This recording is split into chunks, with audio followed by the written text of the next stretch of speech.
জামায়াতের নিবন্ধন বাতিল চেয়ে সংবাদ সম্মেলন পর্যন্ত করেছে। কেন? যে জামায়াতের আমির নাকি নারী বিদ্বেষে কথা বলেছে। কি বলেছেন?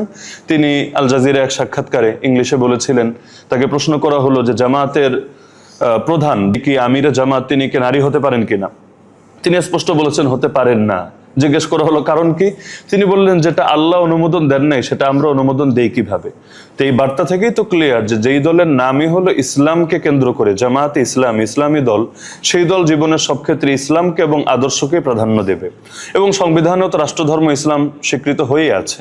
তো ইসলামের বিধানের বাইরে মুসলমানের জন্য তো অন্তত ব্যক্তিগত জীবনে যাওয়ার সুযোগ নেই। চারদিক থেকে এখন অনেকে আপত্তি তুলছে যে ওনারা কেন এটা করলেন, ওটা প্রতি ফুল দেওয়াকে কেন্দ্র করে আমরা দেখলাম যে জামায়াতে ইসলাম এতকাল ফুল দেয় নাই শহীদ মিনারে গিয়ে, এবার কেন তাদেরকে দিতে হলো?